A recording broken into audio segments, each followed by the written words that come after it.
네, 안녕하십니까. 양자역학 개론 제4강에 오신 것을 환영합니다.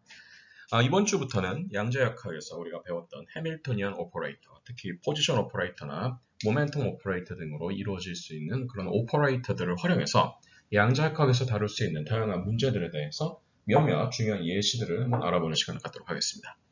이번 4강에서는 일단은 양자역학에서 반드시 잘 익히고 넘어가셔야 되는 가장 첫 번째 예시 문제인 파리클 이너 박스 문제를 같이 풀어보는 시간을 갖겠습니다. 사실은 많은 학생들이 파리클 이너 박스 문제를 굉장히 쉽다고 생각하고 또 이 파리클 이너 박스에서 나오는 솔루션들을 그냥 다 외우면서 거의 외우다시피 할 정도로 잘 알고 있다고 생각합니다만 사실 이 파리클 이너 박스 문제는 양자역학 자체에서도 굉장히 중요한 문제가 되기도 하려니와 반도체나 혹은 이런 디스플레이 산업에서 굉장히 중요한 머티리얼 중에 하나인 이런 퀀텀 닷 혹은 나중에 여러분이 배우시게 될 다양한 발광체들 혹은 그런 반도체에서의 에너지 스테이트, 레이저 등등을 이해할 때 있어서 굉장히 중요한 재료가 될 수 있는 예시들이 됩니다. 그래서 처음에 배우실 때 잘 배우실 수 있기를 바라고 여기서 이제 우리가 본격적으로 고전역학에서 양자역학으로 넘어갈 때 어떠한 특징들이 생기는지를 조금씩 여러분들이 현실 케이스에서 익힐 수 있는 좋은 케이스이기 때문에 여러 번 반복해서 잘 리뷰를 해주실 수 있기를 일단은 파리클 이너박스의 문제에서 우리가 제일 먼저 디파인을 해야 되는 것은 여러분 잘 아시다시피 해밀토니안에서는 이 키네틱 에너지와 포텐셜 에너지를 디파인하는 게 굉장히 중요하다는 것을 이제 여러분 잘 아실 겁니다. 근데 이제 파리클 이너박스 문제에서 우리가 디파인하는 포텐셜 에너지는 어떤 특정한 구간 사이에 있는 영역에서는 포텐셜 에너지가 제로고 그 구간 바깥을 벗어나면은 포텐셜 에너지가 무한이 되는 그런 가상의 공간이 되겠습니다. 즉 여러분 보시기에 이 포텐셜 에너지가 무한이 되는 이 영역은 도저히 포텐셜 에너지가 너무 크기 때문에 이 안으로 파리클들이 들어갈 수 없는 굉장히 깊은 우물이다 이렇게 생각하시면 되겠죠. 따라서 이제 우리는 이 문제를 직접 풀지 않고도 요 where, 즉 여기서 같은 경우는 원디멘셔널 where인데 이 원디멘셔널 where에 있는 요 범위인 0부터 L까지의 이 영역에서만 사실 파리클이 존재할 것이다 라는 것을 알 수 있죠.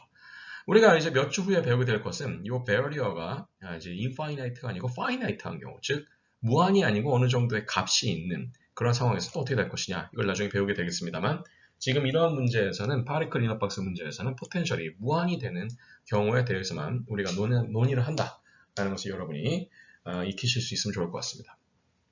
앞서 말씀드린 것처럼 이런 해밀토니안 오퍼레이터는 키네틱 오퍼레이터, 키네틱 에너지 오퍼레이터 K와 포텐셜 에너지 오퍼레이터 V로 주어지게 되고 걔네들은 지금 이거 같은 경우에는 적어도 이 영역에서는 포텐셜 에너지가 제로니까 키네틱 에너지인 EM분의 모멘텀 P 제곱으로 이루어진다는 것을 우리가 알 수 있습니다.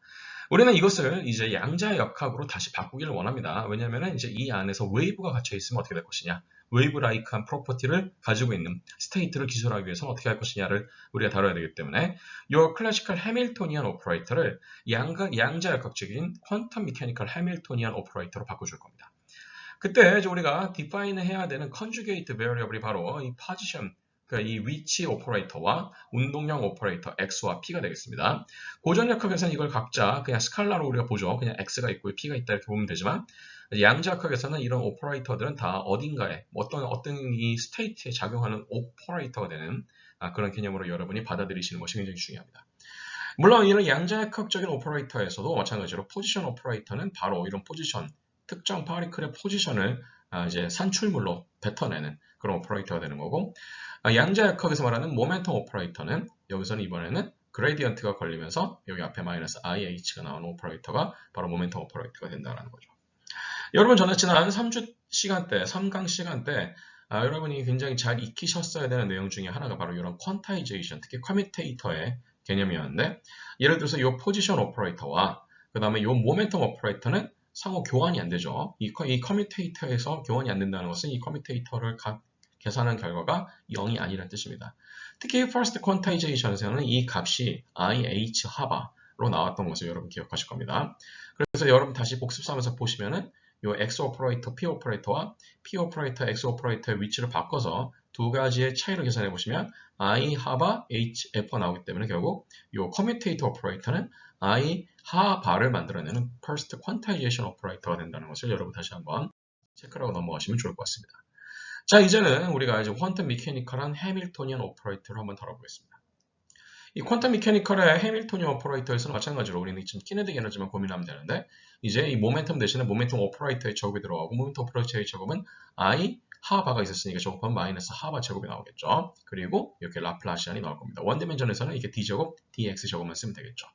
자, 이 상태에서 이제 우리가 슈레딩거 이퀘이션을 풀면 그 파리클 이너 박스 중에서 포텐셜 에너지가 0인 구간에서 존재하는 그 파리클을 웨이브 라이크하다고 가정할 수 있고 그 웨이브 라이크 할 경우에는 당연히 웨이브 펑션을 자신의 스테이트를 기술하는 펑션으로 우리가 쓸 수 있기 때문에 이 오퍼레이터 양변에다가 이제 이 웨이브 라이크한 파리클의 스테이트를 표현하는 방식으로 웨이브 펑션을 적용을 시킨 겁니다.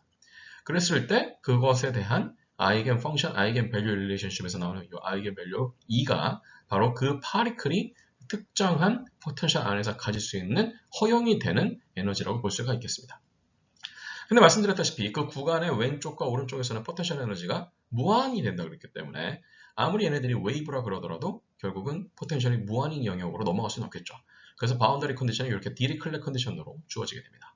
그래서 x가 0일 때와 x가 l일 때, 즉 이 포텐셜 에너지 외의 width의 양 끝에 있을 때는 이 웨이브 펑션 자체도 0이 되어야 된다라는 것이 바운더리 컨디션으로 걸리게 됩니다. 그러면 이것은 굉장히 간단한 이게 ODE가 되죠. 근데 이게 ODE에서 이제 여기저기서 우리가 좀 몇 가지 좀 상황을 좀 볼 필요가 있겠습니다. 예를 들어서 아이겐 밸류가 0이면 어떻게 되겠는가? 아이겐 밸류가 0이면은 더블 데리버티브가 0이 되니까 이 푸사인은 1차함수가 되는데 이 바운더리 컨디션을 고려하시면은 그냥 푸사인은 0이 될 수밖에 없게 되고 따라서 얘네들의 절대값의 제곱도 0이 되기 때문에 이것은 파리클이 존재하지 않는다. 존재할 확률이 빵이다. 라는 것이 되니까 사실 make sense 하지 않죠. 파리클이 지금 있다는 가정에서 우리가 하고 있으니까. 그래서 에너지가 0인 상태는 존재하지 않는다라는 것이 첫 번째 케이스고요. 두 번째 케이스, 만약에 에너지가 0보다 작으면 어떻게 될 것이냐. 뭐 그런 케이스가 있을지 없을지 모르지만 한번 봅시다. 그럼 에너지가 음수인 걸 가정해서 마이너스 2me 나누기 하바 제곱으로 나눠진 이 값의 루트를 씌운 것을 어떤 가상의 웨이브 벡터 k라고 보겠습니다.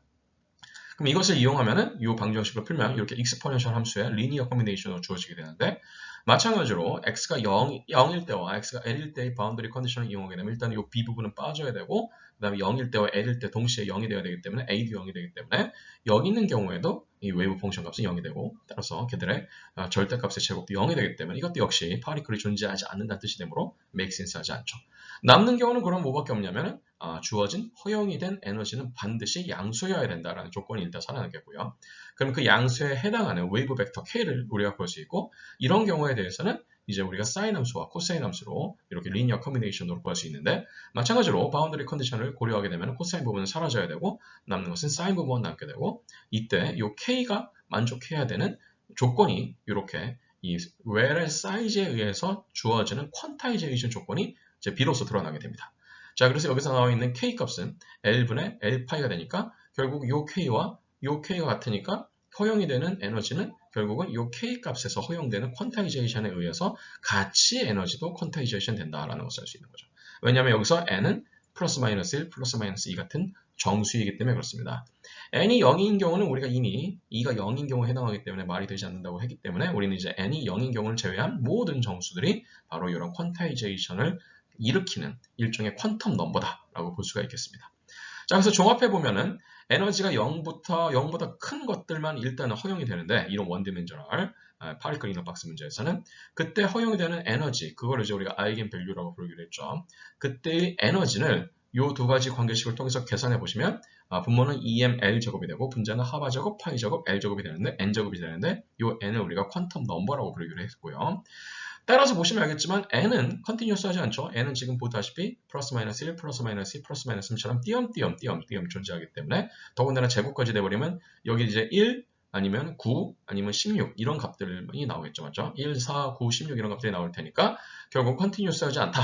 따라서 에너지 자체다. 이 허용되는 에너지 자체가 퀀타이즈 돼 있다. 이런 얘기를 우리가 할 수 있을 겁니다. 그리고 그라운드 스테이트, 가장 낮은 에너지 스테이트 중에서 미니멈 에너지 스테이트를 가진 스테이트를 우리가 그라운드 스테이트라고 하는데 이 경우에서 지금 n의 제곱이 가질 수 있는 최저의 값은 1이죠. 0이 아니고 1입니다. 따라서 이 그라운드 스테이트에서의 미니멈 에너지는 0이 아니고 이런 EML 제곱분의 하바 제곱, 파이 제곱으로 주어진 어떤 값이라는 것을 알 수 있고 이 에너지는 보시다시피 0보다 크기 때문에 제로 포인트 에너지라고 우리가 부릅니다. 이게 1이 아니고 0입니다. 죄송합니다. 따라서 우리는 이것은 아무리 낮은 에너지 상태에서도 에너지 자체는 0이 아니기 때문에 이 말인 즉슨 키네틱 에너지가 항상 존재한다는 것이고 그 말인 즉슨 어떤 파리클을 이런 원디멘셔널 파리클 이너 박스에서 완전히 멈추는 것은 불가능하다. 왜냐하면 키네틱 에너지가 항상 존재하고 있다. 이런 얘기죠. 그런 얘기를 할 수 있게 되는 거죠.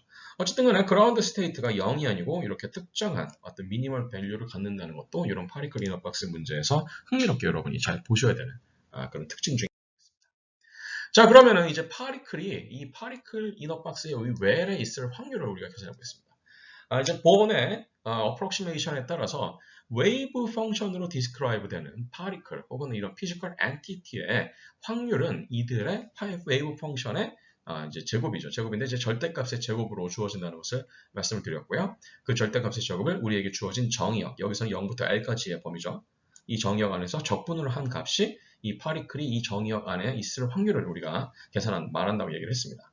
근데 이제 앞서서 얘기했던 이 psi x는 a 곱하기 sin kx였는데 k가 이렇게 L분의 n파이로 이제 퀀타이즈라고 말씀드렸죠. 그래서 계산해 보시면 이게 1이 돼야 됩니다. 맞죠? 왜냐면은 파리클은 무조건 이 정의역 안에 있어야 되니까. 그러면 요거를 계산해 보시면 결국은 a는 루트 2 나누기 l이라는 것을 알 수 있기 때문에 우리는 결국 요 a가 요 psi를 퀀타이즈, 즉 노멀라이즈 시키기 위한 팩터로 작용한다는 것을 알 수 있고 따라서 이들을 이용해서 최종적으로 우리는 웨이브 펑션을 이렇게 루트 2 나누기 L sin L분의 n파이 x라고 정확하게 디파인 할 수 있습니다. 앞서 말씀드린 이 n은 플러스 마이너스 1, 플러스 마이너스 2 같은 정수로서 퀀텀 넘버라고 우리가 부르고 그런 n에 대한 값을 이제 갖고 있는 펑션이라는 뜻에서 여기 우리가 아래 첨자로 n을 같이 써줍니다. 자, 그럼 우리가 이런 생각을 해볼 수가 있겠습니다. 어떤 생각이냐면 여기서 지금 이제 이렇게 이러한 슈레딩거 이퀘이션, 즉 해밀토니안 오퍼레이터에 대해서 아이겐 펑션으로 디파인이 될 수 있는 함수들은 이런 사인 함수로만 주어진다는 것을 봤는데 그러면 임의의 어떤 함수는 이런 웨이브 펑션이 될 수 없는가? 아닙니다. 예를 들어서 바운더리 컨디션을 만족시키고 이들의 확률의 정의역에서의 적분값이 1이 되게 만들 수 있는 함수는 우리가 얼마든지 찾을 수가 있습니다. 예를 들면 여기 나와 있는 루트 30 나누기 L 5승 곱하기 X, X-L로 주어져 있는 이런 2차 함수 형태를 생각해 볼 수가 있는 것이죠. 그러면 이런 바운더리 컨디션도 만족하고 확률 합도 만족이 되기 때문에 엄밀히 따지면 얘는 수학적으로 말은 됩니다. 문제는 얘네들이 이런 바운더리 컨디션이나 확률의 합에 대한 조건까지 만족을 하는데 여기에다가 해밀토니안을 씌우면 고유치가 나오지가 않죠. 그 말인 즉슨 얘네들은 여기서 말하는 이런 고유 함수가 될 수는 없다. 다만 이런 함수들은 고유 함수들의 리니어 컨비네이션으로 표현하는 건 가능하죠. 그 두 개를 잘 구분하셔야 됩니다. 이거 자체가 고유 함수가 될 수는 없습니다. 맞죠? 왜냐하면 해밀토니안 오퍼레이션 했을 때 어떤 고유 밸류가 정확하게 디파인이 되지 않기 때문에 그렇습니다. 그렇습니다만 우리가 마치 임의의 함수를 프리의 급수로 이제 우리가 다 표현할 수 있는 것처럼 임의의 이런 웨이브 펑션도 결국 우리가 미리 앞에서 찾아 놓았던 퀀텀 넘버를 가지고 있는 웨이브 펑션들의 리니어 컨비네이션으로 분해할 수 있다는 것은 여러분이 잘 알아두실 필요가 있습니다. 이 두 가지를 헷갈리시면 안 됩니다. 그래서 이것이 어떤 의미를 가지고 있는지는 우리가 좀 더 뒤에서 알아볼 것입니다. 자, 예를 들어서 이제 우리가 베이시스 이런 이제 이 퀀타이즈드 넘버를 갖고 있는 퀀텀 넘버를 갖고 있는 베이시스 펑션들을 이용하면은 임의의 웨이브 펑션들도 마찬가지로 리니어 컨비네이션에 의해서 만들어낼 수 있습니다. 예를 들어서 이제 어떤 함수를 이 두 가지 웨이브 펑션, 베이시스 웨이브 펑션을 리니어 합으로 이렇게 표현했다고 가정해 봅시다. 예를 들어서 n이 1인 경우에 대한 웨이브 펑션에 대해서 가중치 3을 주었고 n이 2인 경우에 대한 웨이브 펑션에 대해서 가중치 1을 준 이런 리니어 컨비네이션을 생각해 볼 수 있습니다. 그러면 앞서서 우리가 구했던 계산을 이용하면 이런 식으로 표현할 수 있다는 걸 알 수 있게 되겠죠. 자, 근데 슈레딩거 이퀘이션 자체는 리니어리티를 가지고 있죠. 왜냐하면 이 키네틱 에너지 오퍼레이터와 포텐셜 에너지 오퍼레이터가 더하기로 구분이 되어 있기 때문에 그렇습니다. 자, 그렇게 된 경우에는 우리가 무슨 얘기를 할 수 있느냐? 요 fx가 마찬가지로 특정한 파리클을 나타내는 웨이브 펑션이 될 수 있는지 테스트해 볼 수 있다는 거죠. 근데 여기서도 마찬가지로 웨이브 펑션 자체의 리니어리티를 가지고 있으니까 이것 자체도 슈레딩거 이퀘이션의 솔루션이 됩니다. 따라서 fx는 어떤 파리클, 어떤 미스테리어스한 파리클의 상태를 나타내는 아주 특정한 웨이브 펑션이 될 자격이 있다라는 겁니다. 그러면 이제 이런 것들을 우리가 일반화시킬 필요가 있다 이렇게 생각해 볼 수가 있겠죠. 그럼 이제 이런 fx를 이렇게 이렇게 이 슬래시 형태의 이렇게 꺽쇠 형태의 괄호가 있는 형태의 노테이션을 우리가 활용할 수 있는데 이런 형태를 우리가 브라켓 노테이션이라고 합니다. 브라켓 노테이션에서 왼쪽으로 꺾여져 있는 이런 노테이션은 브라라고 하고요. 오른쪽으로 꺾여 있는 노테이션은 캣이라고 합니다. 그래서 브라켓으로 이런 식으로 이 웨이브 펑션을 쓸 수 있는 표시하는 이런 방법을 우리가 브라켓 노테이션이라고 합니다.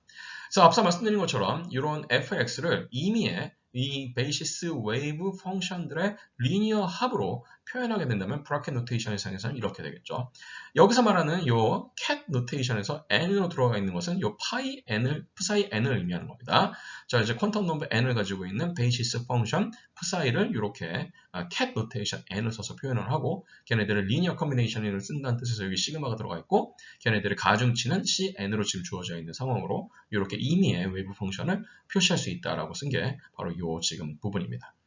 자, 그럼 이렇게 노테이션을 쓸 경우에 굉장히 편리하게 몇몇 계산들을 우리가 해볼 수가 있습니다.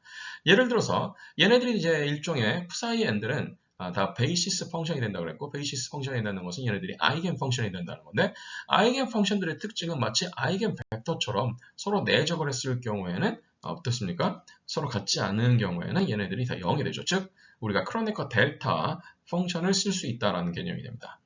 어쨌든 이번에 이 임의의 웨이브 펑션 f와 g를 우리가 만약에 내적을 한다라고 했을 경우에는 이건 도메인에 대해서 하나는 컨주게이트, 하나는 그냥 원래대로 해서 구분한 다음에 그것을 적분하는 것을 우리가 마치 벡터의 내적에 해당하는 오퍼레이션인 것처럼 이렇게 디파인을 할 수 있을 겁니다. 자, 이러한 것을 이용하게 되면은 f와 g에 대한 이너 프로덕트는 g와 f에 대한 이너 프로덕트와 같지만 컨주게이트 되죠. 왜냐하면 얘네들은 복수 함수를 가정하고 있기 때문에 그렇습니다. 자, 그리고 이 슈레딩거 이퀘이션, 그리고 슈레딩거 이퀘이션의 이 아이겐 펑션들은 기본적으로 리니어리티를 가지고 있기 때문에 이 함수들 자체도 이렇게 리니어리티를 가지고 있을 때 분해가 된다는 거, 여러분이 여기까지도 잘 이해하실 수 있을 겁니다. 자, 그러면은 이제 앞서서 우리가 얘기했던 이 파리클 이너박스, 원디멘저널 파리클 이너박스에서 허용이 되는 퀀텀 넘버를 가지고 있는 베이시스 펑션 psi n을 우리가 이제 cat 노테이션 n을 써서 이것을 쓴다고 말씀을 드렸습니다.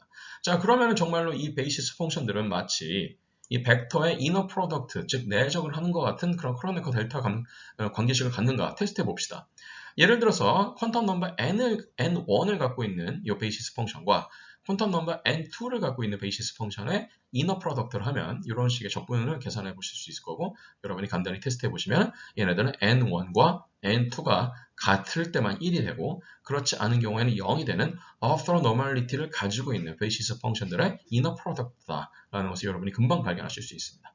자, 이 성질을 이용하면 우리가 금방 확장할 수 있는 것은 여러분이 열전다 시간이나 이럴 때 많이 보셨던 것 중에 하나가 바로 요거죠. 이 임의의 펑션 f와 그 다음에 요 베이시스 펑션, 퀀텀 넘버 m을 갖고 있는 베이시스 펑션을 내적시킬 경우에 이렇게 쓸 수 있고 아까 말했던 것처럼 리니어리티를 가지고 있기 때문에 시그마는 밖으로 빠지고 m하고 n은 이러한 크로네커 델타의 orthonormality 관식을 이용하게 되면 n이 m하고 같을 때만 1이 되니까 결국은 이것은 cm만 남게 되죠. 그래서 반대로 얘기하면 우리가 요 f, 아까 임의의 펑션 f를 베이시스 펑션들의 리니어리티를 가지고 표현했을 경우에 우리가 디파인 해야 되는 게 이런 웨이팅 팩터 cn이라고 그러는데 이 cn을 구하려고 그러면 그 함수 자체를 자기가 구하고자 하는 인덱스를 가지고 있는 그 베이시스 펑션과 이너 프로덕트로 시켜주면 된다는 겁니다. 자, 그럼 우리가 앞에서 잠깐 예시를 들었던 이 임의의 바운더리 컨디션을 만족하고 probability 조건을 만족하는 임의의 이런 다항 함수로 표현된 함수도 이렇게 베이시스 펑션으로 바꿀 수 있는지 한번 알아보겠습니다. 예를 들어서 우리는 지금 이러한 함수를 이런 베이시스 펑션들을 리니어 컨비네이션으로 표현하고 싶은 거죠. 그랬을 때 여기서 위에서 썼던 이 관계식을 이용하면 웨이팅 팩터 cm을 구하기 위해서는 이 펑션에다가 이 베이시스 펑션 m을 곱해서 내적시키면 된다고 했습니다. 그래서 이 계산을 해보시면 복잡하긴 합니다만 이제 n이 1인 이 베이시스 펑션, n이 3인 베이시스 펑션, n이 5인 베이시스 펑션, 이렇게 홀수 번째 베이시스 펑션들의 리니어의 컨비네이션으로 이루어지는 것을 알 수 있고 그때 앞에 나와 있는 이 리니어 컨비네이션 팩터들도 우리가 여기 있는 관계식을 가지고 계산할 수가 있습니다. 즉, 이거 자체는 해밀토니안의 오퍼레이터에 대해서 아이겐 밸류를 뱉어내는 그런 함수의 조건을 만족하지는 못합니다만 이 함수 자체는 이렇게 베이시스 펑션들의 리니어 컨비네이션으로 바꿀 수가 있고 그때의 각각의 렐러티브 컨트리뷰션 팩터들도 우리가 마찬가지로 간단한 적분을 통해서 계산할 수 있다는 것을 알 수 있습니다. 여기서 여러분이 한 가지 잘 유념을 하고 넘어가셔야 될 것은 무엇이냐? 그러면은 이 f라는 함수는 엄밀히 말하면은 아이겐 펑션이 아니기 때문에 아이겐 밸류가 없고, 따라서 이 웨이브 펑션에 대해서 우리가 어떤 측정이라는 행위를 했다. 이 웨이브 펑션에 대해서 에너지를 측정한다는 행위를 했다라는 것은 수학적으로 뭘 의미합니까? 이 펑션, 웨이브 펑션 f에다가 해밀토니안 오퍼레이터 h를 적용을 했다, 이런 뜻이죠. 근데 아까 말씀드렸던 것처럼 f는 아이겐 밸류를 나타내지 않는다고 했으니까 우리가 한 번 측정을 했을 경우에는 이 f를 대표하는 특정한 아이겐 밸류가 나오지는 않습니다. 그런데 앞서 말씀드린 것처럼 이 f는 이 베이시스 펑션들로 주어진다고 그랬고, 이 베이시스 펑션들에 대해서는 이렇게 각각은 에너지가 나오잖아요. 왜냐면 얘네들은 다 아이겐 펑션들이니까. 그러면은 얘는 아이겐 펑션이 없지만 얘는 아이겐 밸류가 없지만 얘는 아이겐 밸류가 있으니까 어쨌든 아이겐 밸류가 나오는 거 아닙니까? 라는 건데, 문제는 이 스테이트하고 이 스테이트는 서로 orthogonal이라는 거죠. 이 스테이트하고 이 스테이트가 동시에 나올 수는 없습니다. 무슨 얘기냐? 내가 만약에 이러한 f라는 웨이브 펑션으로 디스크라이브가 되고 있는 어떤 파티클에 대해서 그 파티클이 가지고 있는 에너지를 측정을 하는 행위를 한 번만 하는 게 아니고 몇백만 번, 뭐 몇억 번, 몇천억 번을 하면은 평균 에너지를 우리가 구할 수는 있겠죠. 그 평균 에너지가 바로 뭐가 되겠습니까? 각각의 이런 베이시스 펑션들이 가지고 있는 아이겐 밸류들이 렐러티브리 얼마나 그 평균의 컨트리뷰트를 하고 있나 라는 것을 우리가 알 수 있는 거죠. 그때 이 contribution probability가 바로 이 앞에 나와 있는 코에피션트들이 되는 거죠. 엄밀히 말하면 이 코에피션트들의 절대값의 제곱들이 각각의 probability에 비례하는 그런 일종의 contribution 팩터가 되는 것이죠. 자, 그래서 다시 한번 정리하겠습니다. 이 f는 아이겐 밸류를 갖지 않는 그런 웨이브 펑션입니다만, 이 웨이브 펑션을 이렇게 리니어 컨비네이션, 베이시스 펑션들을 리니어 컨비네이션으로 쪼갤 수 있고, 각각의 이 베이시스 펑션들은 각각의 아이겐 밸류를 갖고 있기 때문에 그런 각각의 아이겐 밸류들이 이런 렐러티브 컨트리뷰션 웨이팅 팩터에 대해서 에버리지가 된 값을 우리는 구할 수는 있을 것이다라는 거죠. 그렇지만 그 에버리지 된 값이 아이겐 밸류는 아니다라는 거. 자, 그러면 만약에 내가 한 번만 측정했다 칩시다. 아주 딱 한 번만 이 f 함수를 측정했다 치면은 그럼 어떤 값이 나올 수 있겠습니까? 그럼 결국은 이 베이시스 펑션 n1인 경우에 아이겐 밸류가 나올 수도 있고, 베이시스 펑션 n3인 경우에 아이겐 밸류가 나올 수도 있고, 베이시스 펑션 n5인 아이겐 밸류가 나올 수도 있다는 거죠. 뭐가 나올지는 모르죠. 딱 한 번만 하는 거니까. 그렇지만 만약에 확률로 따진다 그러면 당연히 이 웨이팅 팩터 중에서 가장 높은 웨이팅 팩터를 가지고 있는 값이 나올 확률이 제일 높긴 하겠죠. 그렇지만 우리가 무슨 값이 나올지는 모르는 거죠.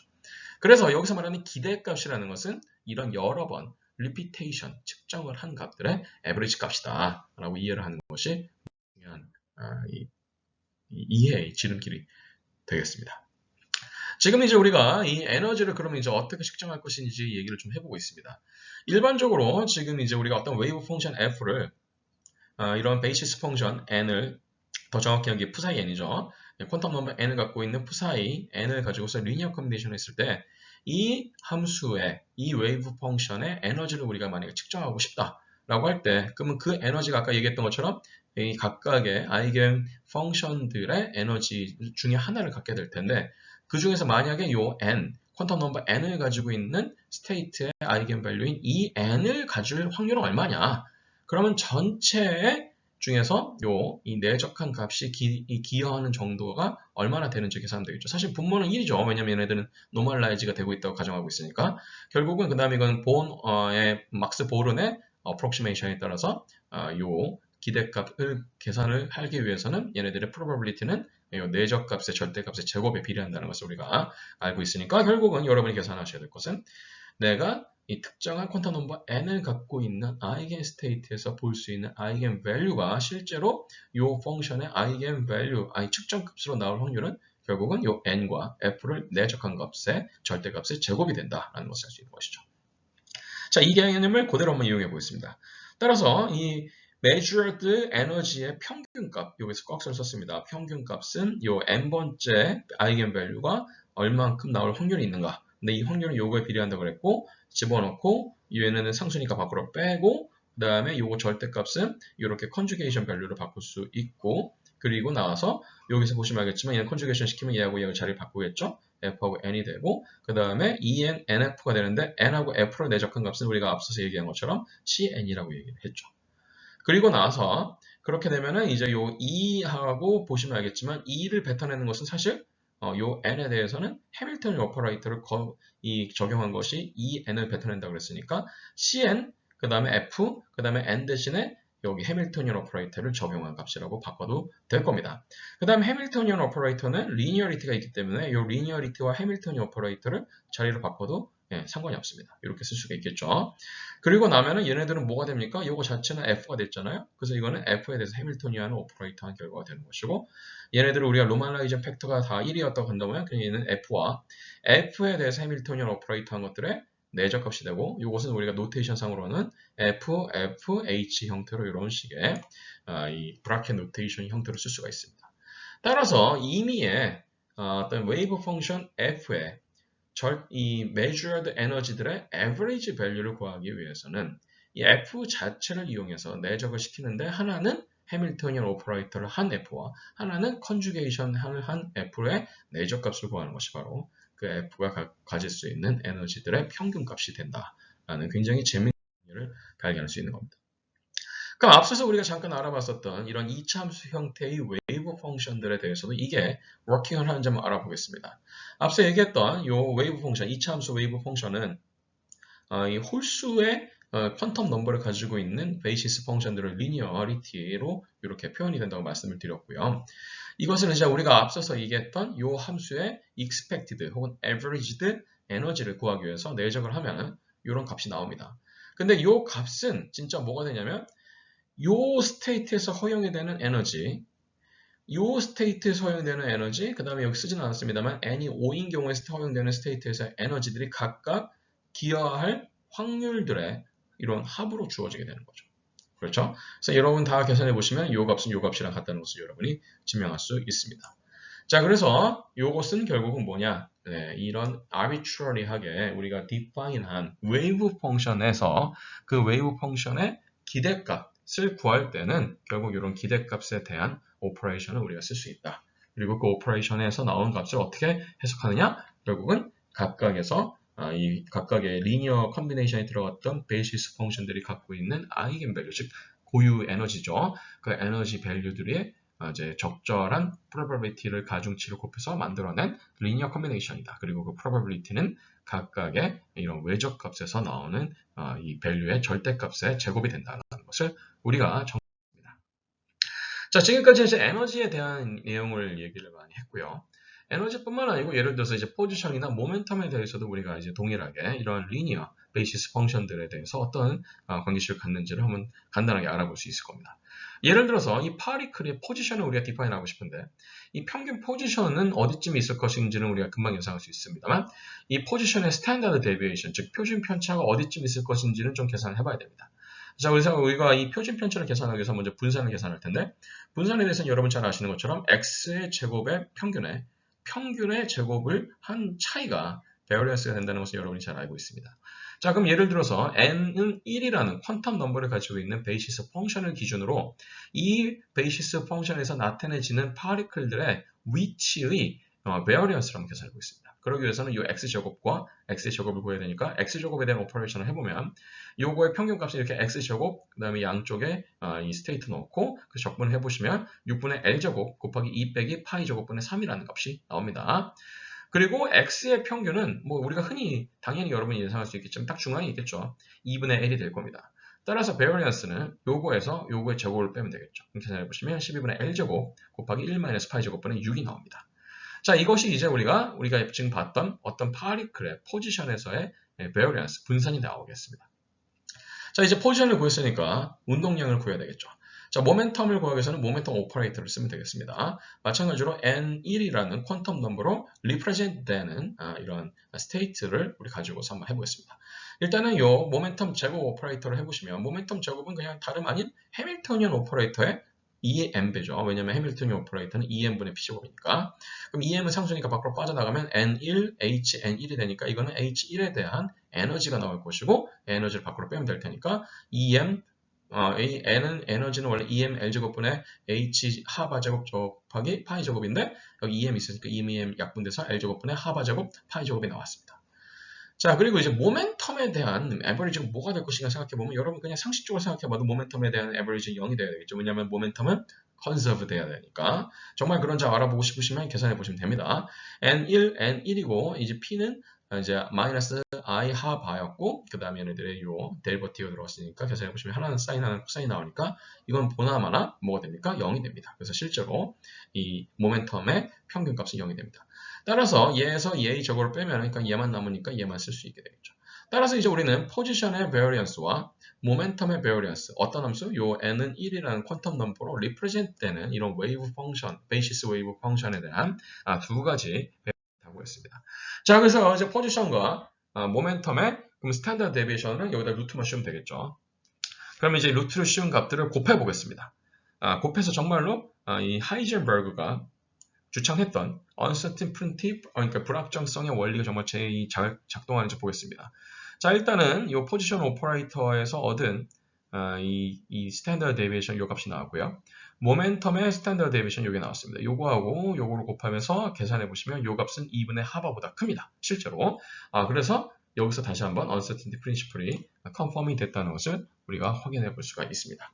자, 이 말인 즉슨 우리가 어떠한 정밀한 오퍼레이션을 가지고 있다고 하더라도 포지션과 모멘텀을 동시에 정밀하게 측정하는 것은 불가능한 일이다. 항상 걔네들 사이의 값에는 이렇게 곱하기의 값이 뭐보다 크다, 양수보다 크다는 이러한 제한 조건이 걸리기 때문에 한쪽의 정밀도를 굉장히 높이면 높일수록 나머지 한쪽의 정밀도는 낮아질 수밖에 없는 그런 상황이다라는 것을 여러분이 같이 잘 이해를 하시면 좋을 것 같습니다. 자, 지금까지는 이제 우리가 원디멘저널 파리클 이너 박스 문제를 봤는데 실제로 이제 우리가 다른 시스템들은 다 3디멘저널 시스템이 될 가능성이 높으니까 당연히 3디멘저널에 대해서도 해봐야 되겠지만 여러분 이 문제는 여러분 잘 생각해 보시면 알겠지만 이 PDE의 형태를 잘 생각해 보십시오. 슈레딩거 이퀘이션의 PDE를 잘 생각해 보시면 결국은 이 모멘텀 오퍼레이터를 두 번 제곱했잖아요. 그러면은 결국은 이제 이게 x 방향에서 d제곱, dx제곱이 나왔던 것처럼 y 방향, z 방향에 대해서도 각각 나올 테니까 라플라시안 오퍼레이터가 일단 나오겠죠. 그리고 오른쪽에는 에너지가 나오니까 결과적으로는 이건 전형적인 이제 여러분이 이 separation of variable을 할 수 있는 문제입니다. 즉 원디멘전에서 우리가 봤던 것은 그냥 그대로 3디멘전으로 확장만 하면 된다는 겁니다. 3디멘전일 때 이제 x 방향, y 방향, z 방향으로 모두 컴파운이 되는 환경을 우리가 고민을 해야 되는데 예를 들어서 x으로는 lx, y 방향으로는 ly, z 방향으로는 lz만큼의 이런 도메인 사이즈가 있는 상황을 생각해 보겠습니다. 여러분 근데 이 상황을 잘 생각해 보시면 알겠지만 이건 마치 주사위 같지 않겠습니까? 가로 세로 높이가 각각 lx, ly, lz 같은 그런 형태로 디파인이 된 주사위 같은 느낌이 나오겠죠. 근데 이 사이즈가 굉장히 작다고 한다면 이 사이즈가 굉장히 작은 경우에 이렇게 아주 굉장히 작은 파리클 생각해 볼 수 있는데 그 파리클 안에서 예를 들어서 허용이 되는 에너지 스테이트를 갖고 있는 파리클이 있는 경우 그 에너지 상태에서만 이 익사이테이션으로 올라갔다가 다시 떨어지면서 나오는 빛이 나올 텐데 그 에너지 스테이트들이 굉장히 띄엄띄엄 있게 된다 그러면은 그 띄엄띄엄한 에너지 스테이트에서 나오는 빛의 파장도 띄엄띄엄 할 것이고 에너지 스테이트가 허용되는 게 점점 작아진다 그러면은 단파장 쪽으로 점점 나오게 되겠죠. 그러한 성질을 이용해서 여러분 디스플레이 재료에서 많이 쓰는 것이 바로 퀀텀 닷입니다. 퀀텀 닷에서 왜 이런 색깔들을 조절할 수 있느냐? 결국은 우리가 여기서 지금 보고 있는 파리클 이너박스 3디멘저널 문제에서 허용되는 에너지들도 결국은 분모에 L제곱이 들어가기 때문이죠. 그래서 L 값이 조금 바뀌어지면 에너지 값이 좀 더 바뀌겠죠. 예를 들어서 L 값이 좀 작아지면 어떻게 되겠습니까? 에너지 값은 좀 높아지게 되니까 에너지 값이 높아지면 파장은 작아집니다. 즉 내가 어떤 특정한 파장, 뭐 예를 들어서 그린을 만들고 싶다, 뭐 520나노짜리 그린을 만들고 싶다. 그러면은 그 520나노에 해당하는 에너지를 갖게끔 뭘 조절하면 되겠습니까? 파리클의 사이즈를 조절하면 되는 거죠. 파리클의 사이즈가 굉장히 균일하게 잘 조절이 될 경우에는 그 파리클에서 나오는 빛들은 굉장히 단파장에 몰려있는 고품질의 빛이 나올 것이라는 것을 알 수 있는 것이죠. 결국은 이제 파리클 이너박스 3디멘저널 문제는 퀀텀 닷의 이러한 피지컬 네이처를 이해하는 데 있어서 굉장히 중요한 문제가 되기도 합니다. 어쨌든 이런 파리클 이너박스 3디멘저널 문제에서는 해밀토니안을 이제 X방향, Y방향, Z방향에 대해서 각각 확장을 하고 마찬가지로 슈레딩거 이퀘이션을 풉니다. 그래서 앞서 말씀드린 것처럼 이것들은 이제 separation of variable 메서드를 쓸 수 있기 때문에 x방향, y방향, z방향에 대해서 각각 슈레딩거 이퀘이션을 풀면 x방향, y방향, z방향에서의 이러한 이 웨이브 펑션들을 다 우리가 구할 수가 있습니다. 자, 그래서 이게 F방향, F, Z, H를 다 구했고 각각의 방향에서 허용이 되는 에너지들도 이렇게 구할 수 있는데 사실 이 에너지 자체가 우리가 원하는 아이겐밸류가 아니고 이 에너지들을 다 합친 값이 우리가 원하는 에너지가 되는 거죠. 실제 아이겐밸류는 E는 이것을 다 합친 값이 되겠습니다. 다만 그 상태, 아이겐밸류를 표현하기 위해서는 지금 독립적인 퀀텀 넘버가 몇 개 나왔습니까? nx, ny, nz가 나왔죠. 즉 어떤 이런 베이시스 펑션 혹은 베이시스 벡터로서의 이런 베이시스 펑션을 우리가 디파인하기 위해서는 앞서 원디멘전에서는 그냥 n 하나만 있으면 됐지만 3디멘전al 케이스에서는 각각의 방향에 대한 퀀텀 넘버가 필요합니다. 즉 퀀텀 넘버가 3개 필요하다는 얘기가 되겠죠.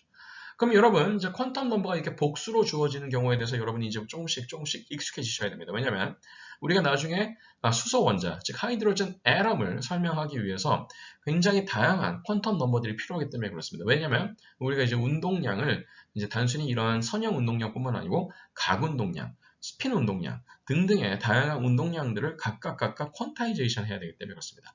이거 같은 경우는 지금 X방향, Y방향, Z방향이라는 서로 인디펜던트한 디멘전에 대해서 각각 그것들을 레프레젠트 할 수 있는 퀀텀 넘버들을 가지고 이런 스테이트를 지금 디파인을 했고 나중에 하이드로젠 애tom이나 특정한 분자들에 대해서는 그들이 가질 수 있는 모드들을 나타낼 수 있는 퀀텀 넘버들을 각각 디파인할 필요가 있습니다.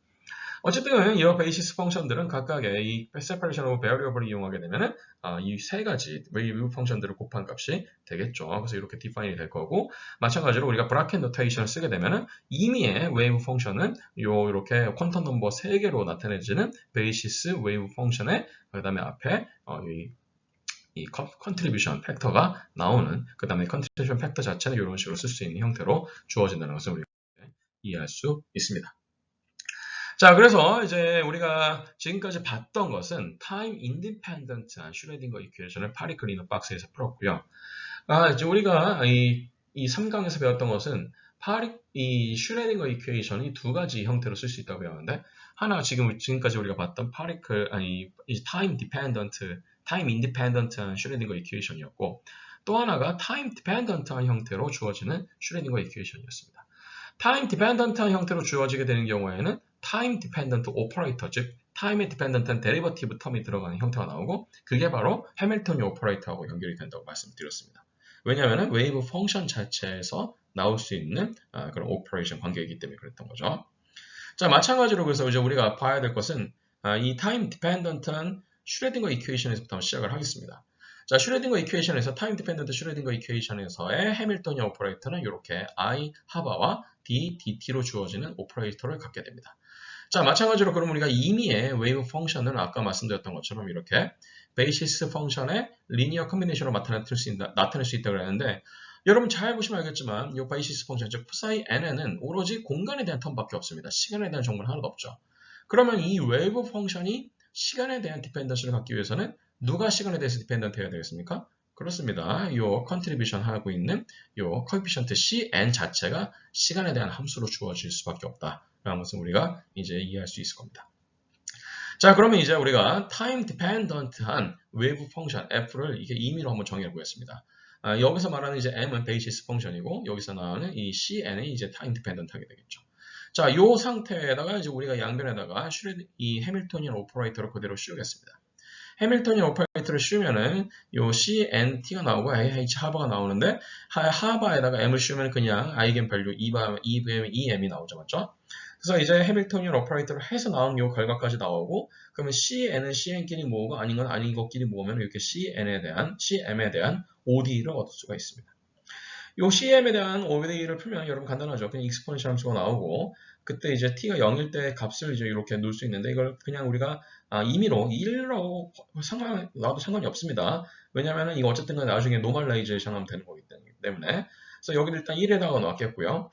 그 다음에 나머지 이 시간 디펜던트한 텀은 이렇게 익스포넨셜 디케이 텀으로 주어지게 되는 거죠. 디케이가 아니고 사실 오실레이션이죠. 여기 i가 있으니까 여기 익스포넨셜 오실레이션 텀이 여기 이제 들어가게 됐습니다.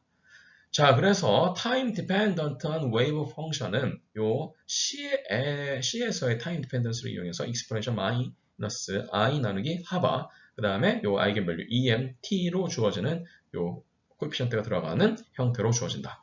그래서 만약에 우리가 얘네들의 이그지스턴스 프로바빌리티를 계산하고 싶으시면 여기다가 볼은 어프로크시메이션을 이용해서 얘네들의 곱의 이 절대값의 제곱의 값이 얼마나 되는지 보면 되는데 얘네들의 제곱의 값을 보시면 컨주게이션을 하기 때문에 하나는 플러스 i, 하나는 마이너스 i가 되니까 익스포넨셜끼리의 텀은 사라지고 남는 것은 m하고 m은 남으니까 얘네들이 노멀라이제이션이 있다면 얘네들의 값이 1이 되죠. 따라서 이 함수 자체, 이 웨이브 펑션 자체의 이 파리클의 존재 확률은 변하지 않습니다. 1이라는 것은 변하지 않습니다. 시간에 따라서 바뀌지 않는다, 불변한다라는 거죠.